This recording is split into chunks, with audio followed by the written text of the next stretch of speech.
क्या हो अगर मैं आपसे कहूं कि खुशी कोई ऐसी चीज नहीं जिसे आप ढूंढते हैं, बल्कि वो चीज है जिसे आप हर सुबह खुद बनाते हैं। और इसके लिए पैसे, किस्मत या दूसरों की मंजूरी की जरूरत नहीं होती। बस एक सही सोच और जागने के बाद कुछ मिनट चाहिए। आज हम प्रेरणादायक विचारों की नहीं, बल्कि सदियों से परखी हुई स्टोइक दर्शन की बात करेंगे। यह अपने भीतर एक मजबूत किला बनाने का एक व्यावहारिक मार्गदर्शन है। हम 20 ऐसे आसान सुबह के अनुष्ठानों पर चर्चा करेंगे जो आपके दिन को और अंततः आपके जीवन को बदल सकते हैं। तो ये स्टोइक्स कौन थे? वे केवल दाढ़ी वाले, चोगे पहने हुए, दुनिया को एक उदासीन चेहरे से देखने वाले लोग नहीं थे।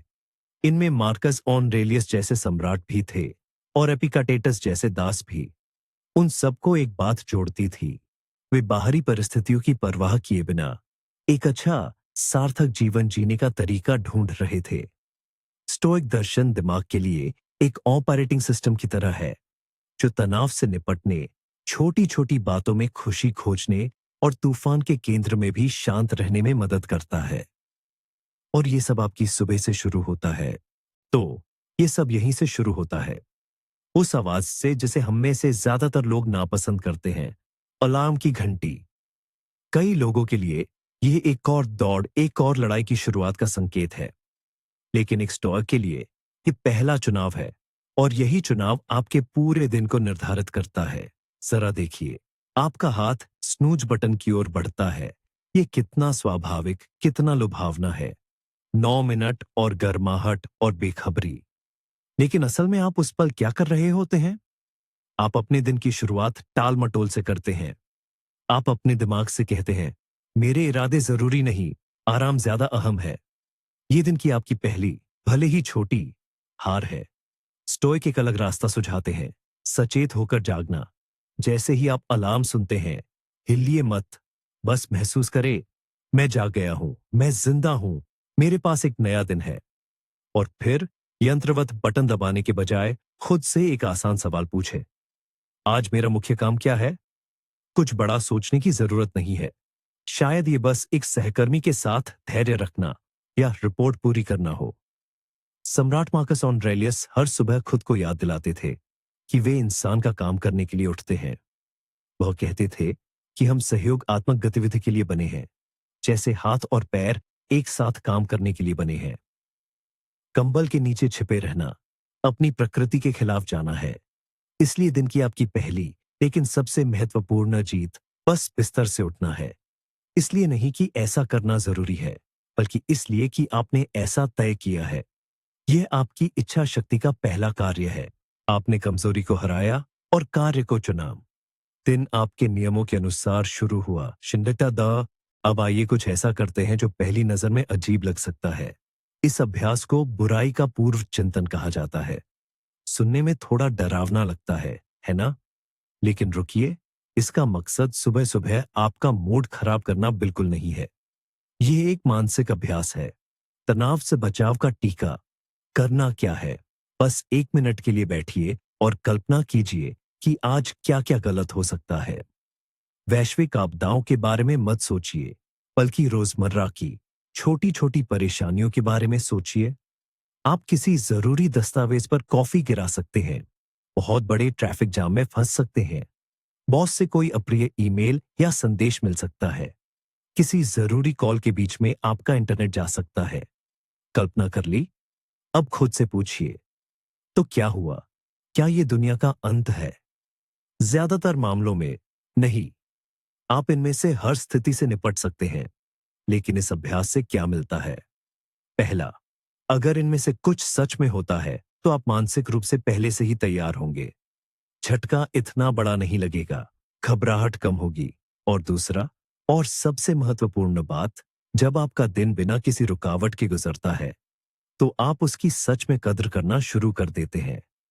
एक सामान्य घटना रहित सुबह, जो पहले सिर्फ रोजमर्रा का हिस्सा लगती थी, अब एक सच्ची खुशकिस्मती बन जाती है। आप नकारात्मकता को आकर्षित नहीं करते हैं, आप उससे अचानक होने की शक्ति छीन लेते हैं और शांति के लिए आभारी होना सीखते हैं। यह हमें स्टोइक्स के सबसे अहम नियम की ओर ले जाता है, जो उनके पूरे दर्शन का आधार है। अगर आप सिर्फ इसे ही समझ लेते हैं तो आपका जीवन बहुत आसान हो जाएगा। इसे नियंत्रण का द्वंद्व, डिकॉटमी ऑफ कंट्रोल कहा जाता है। सुनने में ये थोड़ा जटिल लग सकता है, लेकिन इसका सार अविश्वसनीय रूप से सरल है। अभी इसी वक्त मन ही मन दुनिया की सभी चीजों को दो आसान श्रेणियों में बांट दीजिए। पहली वह जिस पर आपका पूरा नियंत्रण है, और दूसरी वह जो आप पर बिल्कुल भी निर्भर नहीं करती। बस इससे ज्यादा कोई श्रेणी नहीं है। पहली श्रेणी में क्या आता है? आपके विचार, आपकी राय, आपकी प्रतिक्रियाएं, आपके निर्णय, आपके कर्म। ये आपका निजी साम्राज्य है, जहां आप ही एकमात्र और पूर्ण शासक हैं। और दूसरी में लगभग बाकी सब कुछ, खिड़की के बाहर का मौसम, सड़कों पर लगा जाम, आर्थिक स्थिति, बीता हुआ कल, आने वाला कल, और सबसे महत्वपूर्ण दूसरे लोगों के विचार और उनकी क्रियाएं। तो स्टोइक्स कहते हैं कि हमारे 99% दुख, चिंताएं और निराशाएं सिर्फ इसलिए होती हैं क्योंकि हम दूसरी श्रेणी की चीजों को नियंत्रित करने की कोशिश करते हैं। हम बारिश पर गुस्सा करते हैं, दूसरों की राय को लेकर परेशान होते हैं, लोगों को बदलने की कोशिश करते हैं। यह सब हवा को नियंत्रित करने जैसा है, व्यर्थ और थका देने वाला। लेकिन आप हमेशा अपनी प्रतिक्रियाओं को नियंत्रित कर सकते हैं। आज सुबह आपका काम यह है कि आप अपने लिए स्पष्ट रूप से तय कर लें, आज मैं अपनी सारी ऊर्जा केवल उन चीजों पर केंद्रित करूंगा जिन्हें मैं नियंत्रित कर सकता हूं। अपने शब्दों पर, अपने कर्मों पर और अपने विचारों पर। बाकी सब कुछ बस एक पृष्ठभूमि है। यह अभ्यास कुछ लोगों को थोड़ा गहरा या अजीब लग सकता है, लेकिन यह अनावश्यक चीजों को हटाने और मुख्य बातों पर ध्यान केंद्रित करने में अविश्वसनीय रूप से प्रभावी है। इसे मेमेंटो मोरी कहा जाता है, जिसका लैटिन में अर्थ है मृत्यु को याद रखो। घबराइए मत। इसका मतलब डिप्रेशन में जाना नहीं है, यह तो सचमुच जीना शुरू करने के बारे में है। स्टोइक दार्शनिक नकारात्मक निराशावादी नहीं थे, बल्कि वे यथार्थवादी थे, और वे समझते थे कि जीवन की नश्वरता का एहसास ही सबसे शक्तिशाली प्रेरक है। हर सुबह वे खुद को याद दिलाते थे कि यह दिन, यही आज का दिन, उनका आखिरी दिन हो सकता है। इसे अभी करके देखें। बस एक क्षण के लिए यह सोचे, क्या होगा अगर आज का दिन ही मेरा आखिरी हो? आपके दिमाग में तुरंत क्या होता है? सारी छोटी मोटी शिकायतें, डर, दूसरों के आपके बारे में सोचने की चिंताएं, यह सारी व्यर्थ की मानसिक उलझने तुरंत अपना महत्व खो देती है। क्या आप अपना आखिरी दिन इंटरनेट पर बेकार की बहस में खर्च करेंगे? किसी सहकर्मी से नाराज होने में, या ऐसे भविष्य की चिंता करने में जो शायद कभी आए ही नहीं? बेशक नहीं। ये छोटा सा विचार एक फिल्टर की तरह काम करता है। यह आपको खुद से सही सवाल पूछने पर मजबूर करता है। मेरे लिए सचमुच क्या मायने रखता है? मैं अपने जीवन के अनमोल घंटे किस पर खर्च करना चाहता हूं? मेमेंटो मोरी का अभ्यास मृत्यु के बारे में नहीं है। यह इस बारे में है कि कैसे अपने जीवन के हर पल को पूरी तरह और अर्थपूर्ण ढंग से जिया जाए। अब आइए अपनी निजी समस्याओं से ऊपर उठते हैं। अक्सर सुबह सुबह हमें छोटी छोटी चिंताएं घेर लेती है। क्या पहने, क्या बनाइए, मीटिंग तक कैसे पहुंचे? ये विचार बहुत बड़े और महत्वपूर्ण लगने लगते हैं। स्टोइक दार्शनिकों ने सब कुछ सही परिप्रेक्ष्य में रखने के लिए एक शक्तिशाली अभ्यास सुझाया था। इसे ऊपर से देखना या ब्रह्मांडीय परिप्रेक्ष्य कहा जाता है। आराम से बैठें, अपनी आंखें बंद करें और कल्पना करें कि आप एक ड्रोन कैमरे की तरह धीरे धीरे ऊपर उठना शुरू कर रहे हैं। सबसे पहले आपको अपना कमरा दिखता है, फिर आपका घर, आपकी गली। आप और ऊपर उठते हैं और अपने शहर को एक नक्शे की तरह देखते हैं, फिर अपने देश को, जो एक महाद्वीप पर एक धब्बे जैसा लगता है, और ऊपर आप अपने पूरे ग्रह को देखते हैं, हमारा नीला गोला, जो ब्रह्मांड के काले खामोश शून्य में अकेला तैर रहा है। अब इस ऊंचाई से उस सुबह की समस्या को पहचानने की कोशिश करें जिसने आपको इतना परेशान किया था। उसी सहकर्मी को जो आपको परेशान करता है, उसी सड़क जाम को। वे कहाँ हैं? वे गायब हो गए हैं। वे इतने महत्वहीन हो गए हैं कि ब्रह्मांड के पैमाने पर वे बस दिखाई ही नहीं देते। ये अभ्यास आपकी समस्याओं को कम नहीं करता, ये उन्हें उनका वास्तविक पैमाना लौटाता है। ये आपको याद दिलाता है कि आप कुछ बहुत बड़े का हिस्सा हैं। यह अहंकार और आत्मकेंद्रितता के लिए एक शक्तिशाली दवा है। ऐसे उड़ान का सिर्फ 1 मिनट और आप धरती पर एक कहीं ज्यादा स्पष्ट और शांत मन के साथ लौटेंगे। अब हमें आत्मनिरीक्षण के सबसे सरल साधन की जरूरत पड़ेगी, एक कलम और कागज, या अगर आपको फोन में नोट्स लिखना ज्यादा सुविधाजनक लगे। इस अभ्यास में आपको 3 मिनट से ज्यादा नहीं लगेंगे, लेकिन इसका असर पूरे दिन रह सकता है। यह कृतज्ञता का अभ्यास है। जानता हूं, यह पॉपुलर साइकोलॉजी की कोई घिसी-पिटी सलाह जैसी लग सकती है, लेकिन प्राचीन समय के स्टोइक्स 2000 साल पहले भी यह करते थे, और इसके पीछे कोई वजह थी। हमारा दिमाग का स्वाभाविक रूप से समस्याओं को ढूंढने के लिए बना है। यह लगातार अपने आसपास खतरों और कमियों को स्कैन करता रहता है। इसने हमारे पूर्वजों को जीवित रहने में मदद की, लेकिन आज के आधुनिक युग में यह अक्सर पुरानी चिंता और असंतोष का कारण बनता है। कृतज्ञता का अभ्यास इस तंत्र को जानबूझकर फिर से व्यवस्थित करना है। आप अपने दिमाग को सचमुच उन चीजों को ढूंढने के लिए मजबूर करते हैं जो आपके पास हैं, न कि उन चीजों को जिनकी कमी है। तो एक कलम उठाइए और 3 ऐसी बातें लिखिए जिनके लिए आप अभी कृतज्ञ हैं। विश्व शांति जैसी कोई बड़ी या वैश्विक चीज सोचने की जरूरत नहीं है। सबसे सरल और सबसे स्पष्ट चीजों से शुरुआत करें। मैं गर्म बिस्तर में उठने के लिए कृतज्ञ हूं। मैं ताजा कॉफी की खुशबू के लिए कृतज्ञ हूं। मैं इस बात के लिए कृतज्ञ हूं कि मेरे अपने स्वस्थ हैं। इनमें से हर एक चीज को महसूस करें। सिर्फ लिखिए नहीं, बल्कि इस कृतज्ञता को दिल से महसूस करें। यह सरल अभ्यास आपका ध्यान कमी से हटकर प्रचुरता पर केंद्रित कर देता है। आप दिन की शुरुआत मुझे और चाहिए की बजाय मेरे पास पहले से ही बहुत कुछ है के विचार से करते हैं। ये सब कुछ बदल देता है। अब मानसिक अभ्यासों से शारीरिक अभ्यासों की ओर बढ़ते हैं। स्टोइक दर्शन के अनुयायी मानते थे कि मन और शरीर एक दूसरे से अटूट रूप से जुड़े हुए हैं, और आत्मा को मजबूत करने के लिए कभी-कभी शरीर को एक छोटा नियंत्रित झटका देना पड़ता है। वे इसे स्वैच्छिक कठिनाइयों का अभ्यास कहते थे, और इसे करने का सबसे सरल और सुलभ तरीका है ठंडे पानी से नहाना। हाँ हाँ, मैं जानता हूं कि आपने क्या सोचा। यह अप्रिय है, यह असहज है, और ठीक इसी वजह से यह इतना प्रभावी है। देखिए, हर रोज जिंदगी आपको ऐसी परेशानियां और असुविधाएं बम देगी जिन्हें आपने नहीं चुना होगा। ट्रैफिक जाम, बीमारियां, झगड़े, ठंडा स्नान आपकी अपनी निजी प्रशिक्षणशाला है। आप स्वेच्छा से, अपनी पसंद से 1-2 मिनट के लिए असुविधा के क्षेत्र में प्रवेश करते हैं। उस पल क्या होता है? सबसे पहले आप अपनी इच्छा शक्ति का अभ्यास करते हैं। आपका दिमाग चिल्लाता है, बंद करो, यह ठंडा है, और आप शांति से जवाब देते हैं, नहीं, मैंने तय किया है कि मैं 30 सेकंड और खड़ा रहूंगा। आप खुद को दिखाते हैं कि यहां कौन बॉस है। दूसरा, ये आपको साबित करता है कि आप जितना सोचते हैं उससे कहीं ज्यादा सहन कर सकते हैं। जब आप बर्फीले पानी से बाहर निकलते हैं, तो आप ऊर्जा और गर्व का एक तीव्र प्रवाह महसूस करते हैं। आपने अभी अभी कुछ मुश्किल किया है, और अब दिन की कोई भी दूसरी चुनौती इतनी डरावनी नहीं लगती। आप दिन की शुरुआत आराम की तलाश से नहीं, बल्कि उस पर एक छोटी सी जीत से करते हैं। हमारी सुबह अक्सर भाग-दौड़ भरी और उलझी हुई होती है। कॉफी का पहला घूंट लेने से पहले ही दर्जनों विचार, योजनाएं और नोटिफिकेशन हमारे दिमाग पर हावी होने लगते हैं। नतीजतन हम दिन की शुरुआत प्रतिक्रियात्मक मोड में करते हैं, बस बाहरी चीजों पर प्रतिक्रिया देते रहते हैं, बिना किसी स्पष्ट दिशा के।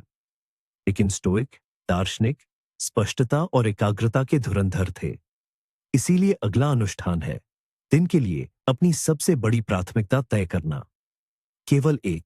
हाँ, आपके पास 20 कामों की सूची हो सकती है, लेकिन आपको उस एक काम को चुनना होगा जो सबसे बड़ा परिणाम देगा या आपको अपने लक्ष्य के सबसे करीब ले जाएगा।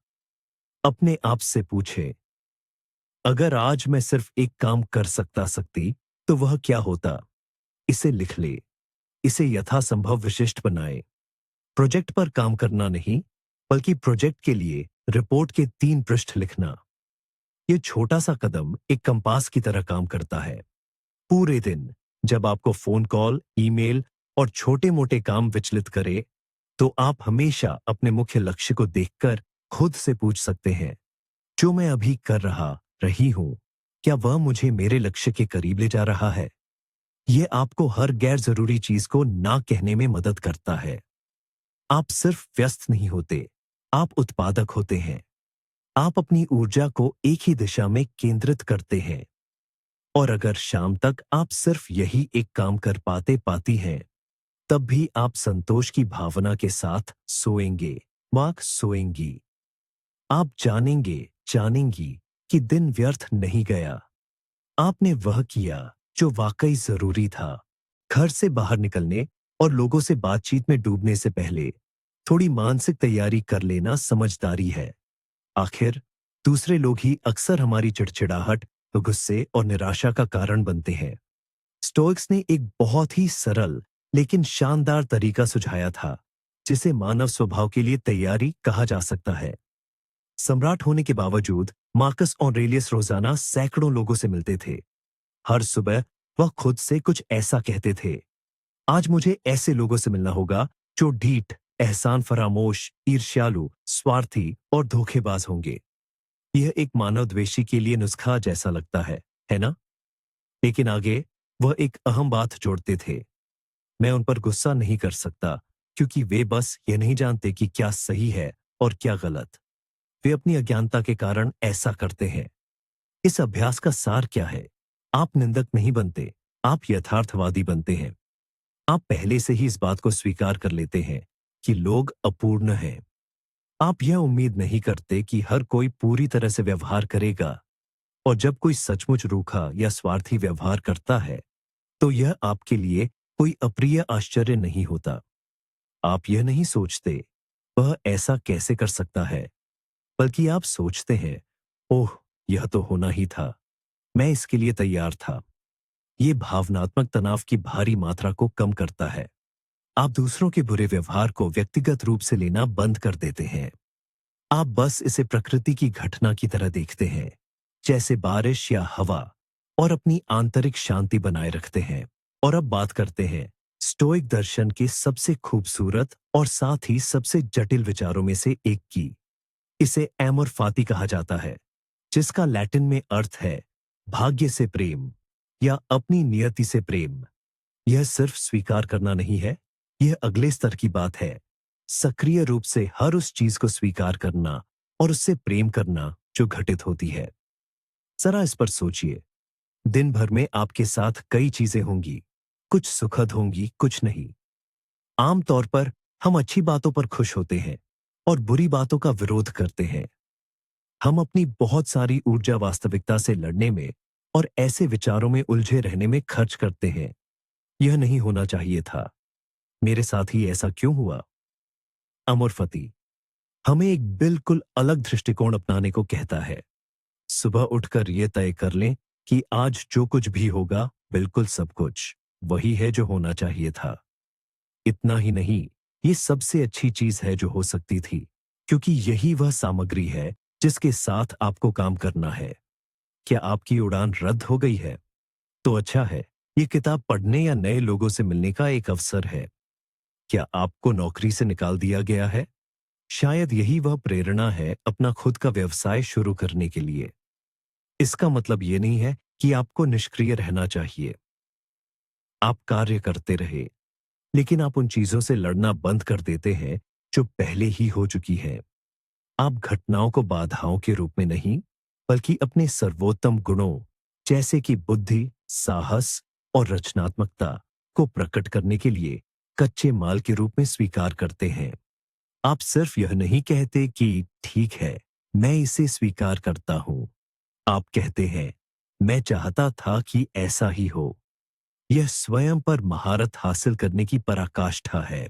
सुबह का समय अपने मन को सही दिशा देने के लिए सबसे अच्छा होता है, और इसे करने का सबसे बेहतरीन तरीका है उन बुद्धिमान लोगों के विचारों से जुड़ना जिन्होंने हमसे बहुत पहले इन बातों पर गहराई से सोचा था। इसलिए आपकी अगली आदत होनी चाहिए पढ़ना। लेकिन खबरों या सोशल मीडिया फीड को नहीं, बल्कि सिर्फ एक गहरी सोच को पढ़ना। अपने बिस्तर के पास सेनेका, एपिक्टेटस, मार्कस ऑरेलियस जैसे दार्शनिकों के उद्धरणों की किताब रखें, या कोई भी ऐसी रचना जिसे आप ज्ञान का स्रोत मानते हो। ये कविताओं का संग्रह या कोई दार्शनिक ग्रंथ भी हो सकता है। इसका मकसद ज्यादा से ज्यादा जानकारी इकट्ठा करना नहीं है, बल्कि आज आपको छू जाने वाली सिर्फ एक पंक्ति ढूंढना है। किताब को किसी भी पन्ने पर खोले, कुछ पैराग्राफ पढ़े और वह विचार खोजे जो आपकी मौजूदा मानसिक स्थिति से मेल खाता हो। मान लीजिए आपको सैनिका का यह विचार मिलता है, हम अक्सर हकीकत से ज्यादा अपनी कल्पनाओं में कष्ट झेलते हैं। बस रुक जाए, आगे ना पढ़े, 2-3 मिनट इस विचार पर मनन करें। यह आपकी जिंदगी से कैसे जुड़ा है? अभी आप किस बात को लेकर चिंतित हैं, जो शायद सिर्फ आपके दिमाग में ही है? इस एक विचार को पूरे दिन के लिए अपना मानसिक मार्गदर्शक बनने दें। जब भी आपको लगे कि आप अपना संतुलन खो रहे हैं, तो इस पर फिर से विचार करें। यह ऐसा है जैसे सुबह सुबह ही किसी बुद्धिमान दोस्त से सलाह मिल गई हो। सरल, त्वरित और अविश्वसनीय रूप से प्रभावी। आज की दुनिया में शांति एक विलासिता बन गई है। जैसे ही हम जागते हैं, जानकारी हम पर हावी होने लगती है। सूचनाएं, खबरें, पॉडकास्ट, संगीत। हमारा मन लगातार कुछ न कुछ में उलझा रहता है, कुछ न कुछ पचाता रहता है। हम शांति में अपने साथ अकेले रहना भूल गए हैं, और स्टोइक दार्शनिक कहते कि यह एक बहुत बड़ी भूल है। इसलिए अगली सुबह का अनुष्ठान है मौन का अभ्यास, केवल 5 मिनट। लेकिन ये आपकी सुबह के सबसे उत्पादक 5 मिनट हो सकते हैं। एक ऐसी जगह ढूंढे जहां आपको कोई परेशान न करे। आराम से बैठ जाएं और बस कुछ न करे, न संगीत, न किताबें, न फोन, बस बैठे रहे। आगे क्या होगा? आपका मन, जो लगातार उत्तेजना का आदी है, विद्रोह करना शुरू कर देगा। आपके दिमाग में विचारों के टुकड़े, कामों की सूचियां, चिंताएं और यादें उभरने लगेंगी। यह सामान्य है। इससे लड़ने की कोशिश न करें। अपने मन को साफ करने की कोशिश न करें। आपका काम बस इस प्रवाह को वैसे ही देखना है जैसे आप आकाश में बादलों को देखते हैं। इसमें शामिल न हो, इसका विश्लेषण न करें, बस नोट करें। अच्छा, ये काम के बारे में एक विचार है, और ये कल की बातचीत की याद है। यह अभ्यास शब्द के सख्त अर्थों में ध्यान नहीं है, ये सचेत रहने का अभ्यास है। आप अपने और अपने विचारों के बीच एक छोटा सा स्थान बनाना सीखते हैं। आप समझते हैं कि आप आपके विचार नहीं हैं, आप वह हैं जो उन्हें देख रहे हैं। सुबह केवल 5 मिनट का ऐसा अभ्यास आपको पूरे दिन शांत और स्पष्ट मन बनाए रखने में मदद करेगा। स्टोइकवाद सिर्फ दिलचस्प विचारों का संग्रह नहीं है, बल्कि व्यावहारिक गुणों की एक प्रणाली है। स्टोइक लोगों के लिए जीवन का अंतिम लक्ष्य सद्गुणों के अनुरूप जीना था। उन्होंने 4 मुख्य गुणों की पहचान की: ज्ञान, न्याय, साहस और संयम। और सुबह का समय सबसे सही है यह चुनने के लिए कि आज आप उनमें से किस एक का सचेत रूप से अभ्यास करेंगे। इसे ऐसे समझें जैसे आप आज का विषय चुन रहे हैं। यह दर्शन को एक अमूर्त अवधारणा से एक ठोस कार्य योजना में बदल देता है। उदाहरण के लिए, आज आप साहस चुनते हैं। इसका मतलब यह नहीं है कि आपको किसी बड़े जोखिम में खुद को झोंक देना है। साहस छोटे छोटे तरीकों से भी प्रकट हो सकता है। शायद इसका मतलब है आखिरकार वह फोन कॉल करना जिसे आप डर के मारे टाल रहे थे, या मीटिंग में अपनी राय ईमानदारी से रखना, भले ही वह बहुमत की राय से अलग हो, या आप न्याय को चुनते हैं। इसका मतलब है कि दिन भर आप सभी लोगों के साथ निष्पक्ष और ईमानदारी से व्यवहार करने की कोशिश करेंगे।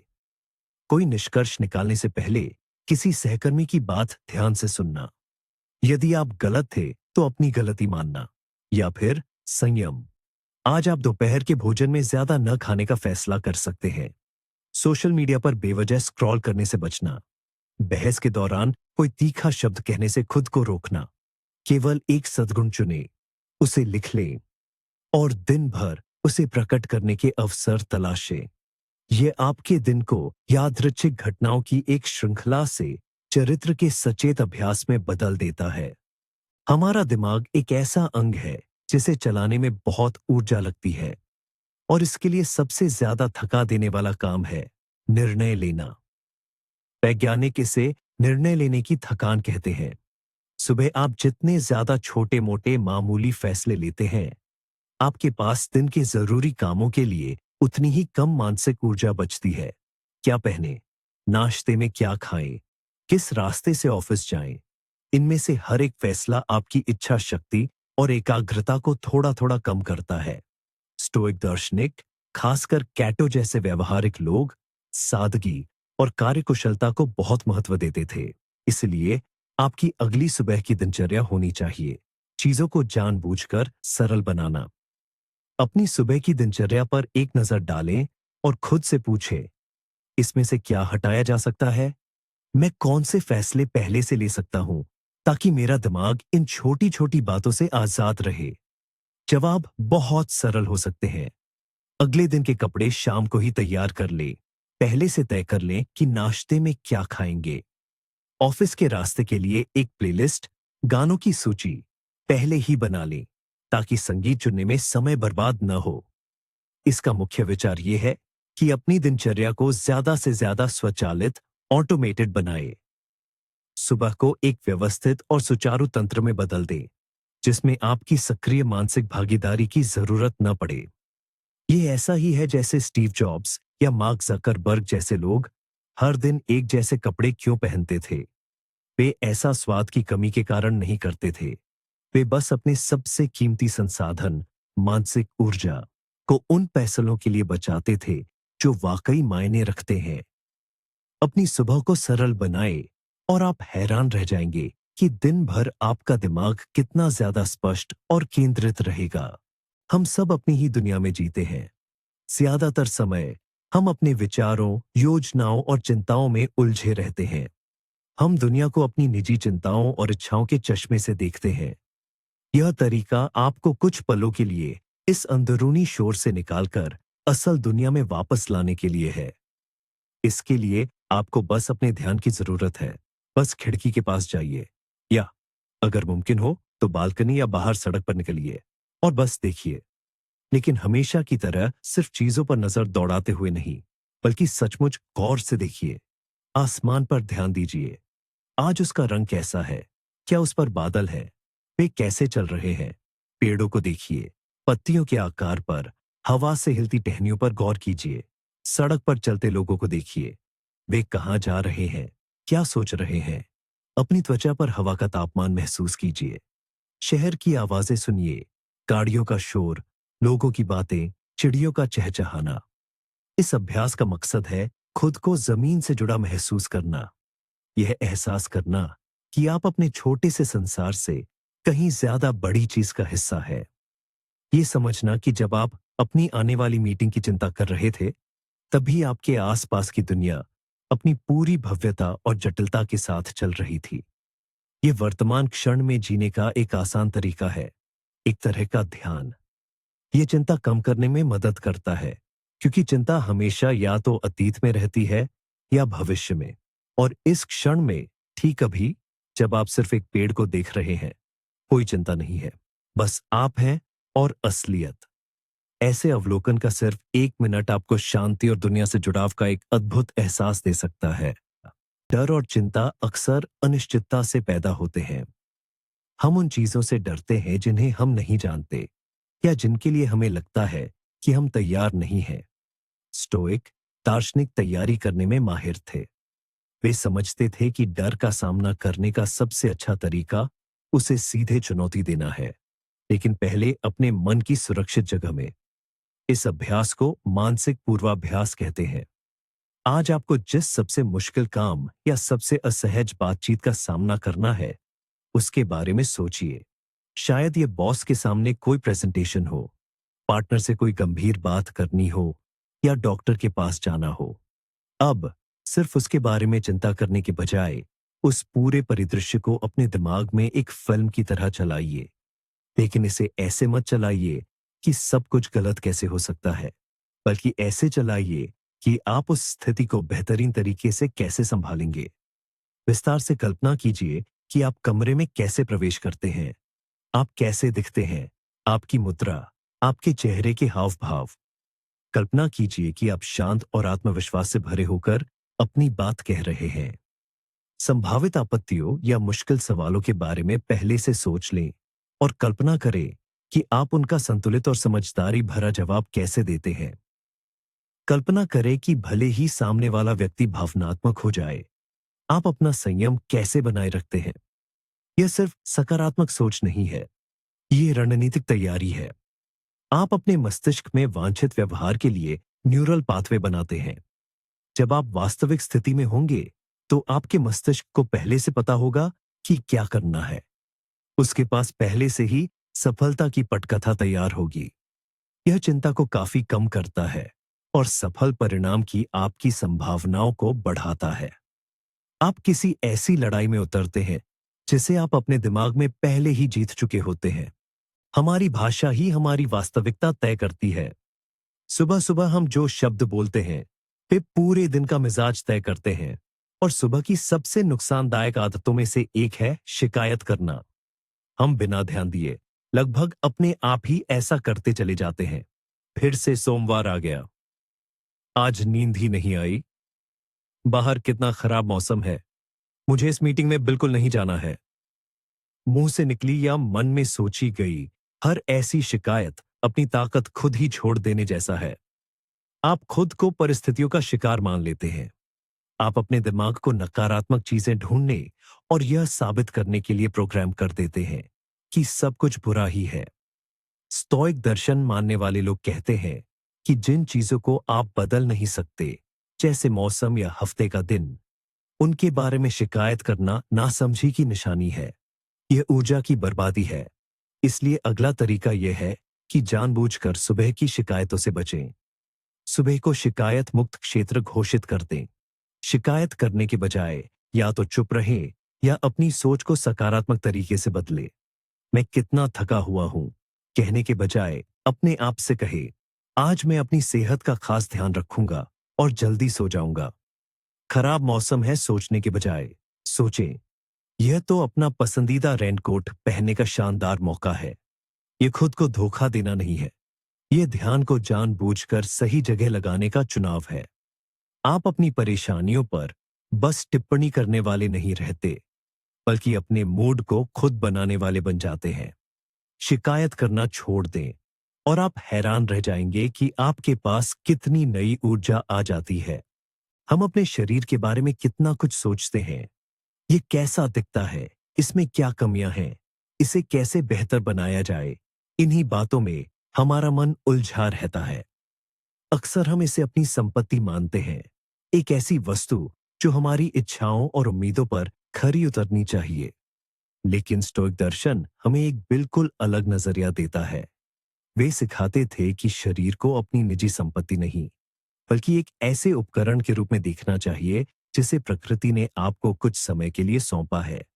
यही आपका शरीर नहीं है, यह वह शरीर है जो आपको चलाने संभालने के लिए मिला है, और एक अच्छे प्रबंधक के रूप में आपका कर्तव्य है कि आप इस उपकरण की देखभाल करें और इसे कार्यशील बनाए रखें। इसलिए अपनी अगली सुबह की शुरुआत शरीर के प्रति कृतज्ञता और देखभाल के एक छोटे से भाव से करें।